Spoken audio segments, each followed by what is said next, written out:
ঢাকায় আওয়ামী লীগ নেতা ও দুই শিক্ষার্থী সহ নিহত ৮। দর্শক, ঢাকাতেই ৮ জন নিহত হয়েছে এবং ঢাকা সহ সারা দেশের যে চিত্র সেটি হচ্ছে এই যে আজকে আওয়ামী লীগ যেখানেই তাদের অবস্থান ছিল সেখানেই তাদের একটি সশস্ত্র অবস্থান ছিল এবং মিরপুরে 10-এ তারা গ্যাদারিং করেছে, সেখানে শক্ত অবস্থান ছিল। যখন সংঘাত হয় সেখানে গুলি করেছে, তারপরে বাংলা মোটর কারওয়ান বাজার এলাকায় গোলাগুলি করেছে। একই অবস্থা ছিল উত্তরাতে, সেখানে টিকতে না পেরে পরে তারা সরে যায়, কিন্তু তার আগে তারা গোলাগুলি করেছে এবং যখনই কি তারা পালিয়ে যায় উত্তরায়, তখন পুলিশও কিন্তু সরে যায়।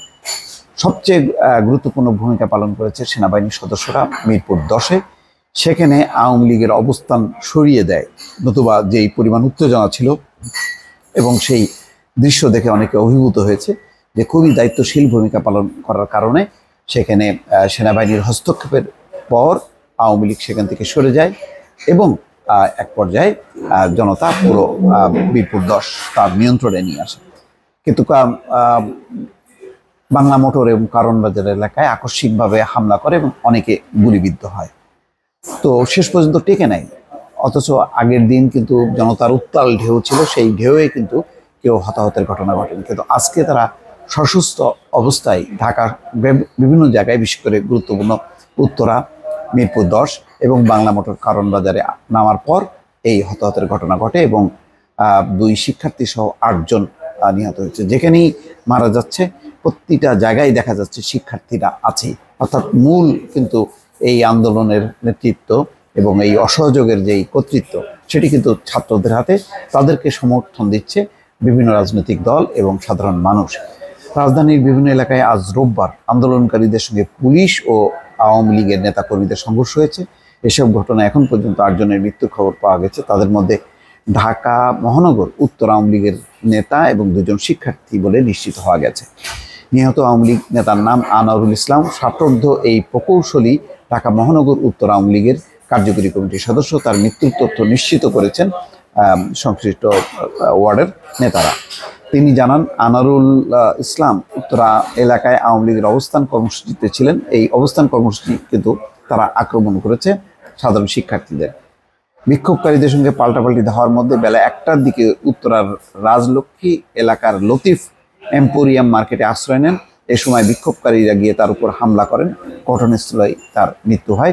পরে মরদেহ উত্তরা 14 নম্বর সেক্টরে নিহতের নিজ বাসায় রাখা হয়েছে। এদিকে দুপুরে রাজধানীর জিগাতলা এলাকায় সংঘর্ষের মধ্যে গুলিবিদ্ধ হয়ে এক শিক্ষার্থীর মৃত্যু হয়েছে। তার নাম আবদুল্লাহ সিদ্দিকী, 23। তিনি রাজধানীর হাবিবুল্লাহ বাহার ডিগ্রি কলেজের শিক্ষার্থী। বিকেল 3:45টার দিকে আবদুল্লাহকে গুলিবিদ্ধ অবস্থায় ঢাকা মেডিকেল কলেজ হাসপাতালের জরুরি বিভাগে নেওয়া হয়। চিকিৎসকরা পরীক্ষা করে জানান তাকে মৃত অবস্থায় হাসপাতালে আনা হয়। আবদুল্লাহর বন্ধু পরিচয় দিয়ে জহির ইসলাম বলেন, জিগাতলা এলাকায় আবদুল্লাহ গুলিবিদ্ধ হয়েছিলেন। তিনি তাকে হাসপাতালে নিয়ে আসেন। আবদুল্লাহ পুরান ঢাকার রায় সাহেব বাজার এলাকার কলতা বাজারের বাসিন্দা। তার বাবার নাম আবু বকর। কারওয়ান বাজার এলাকায় সংঘর্ষে রমিজউদ্দিন রূপ নামের বেসরকারি ড্যাফোডিল বিশ্ববিদ্যালয়ের এক শিক্ষার্থী নিহত হয়েছে।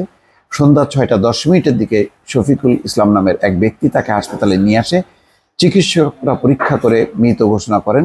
হাসপাতাল সূত্র বলছে, রমিজের বাড়ি রংপুরে, তার বাবার নাম মোহাম্মদ রাহেল। এদিকে সন্ধ্যায় আনুমানিক 25 বছরের এক যুবকের মরদেহ ঢাকা মেডিকেল কলেজে নিয়ে আসে কয়েকজন। নিহত ওই ব্যক্তির নাম পরিচয় জানা যায়নি, তার মাথায় আঘাতের চিহ্ন আছে।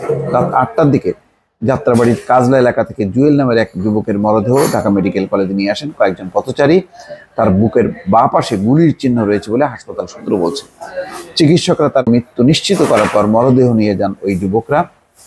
এছাড়া রাজধানীর জিগাতলা এলাকায় সংঘর্ষের মধ্যে গুলিবিদ্ধ হয়ে মারা যাওয়া এক কিশোরের লাশ রাতে ঢাকা মেডিকেলে আনা হয়। চিকিৎসকরা মৃত্যু নিশ্চিত করার পর তার মরদেহ নিয়ে যায়। কিশোরের নাম পরিচয় এখনো জানা যায়নি।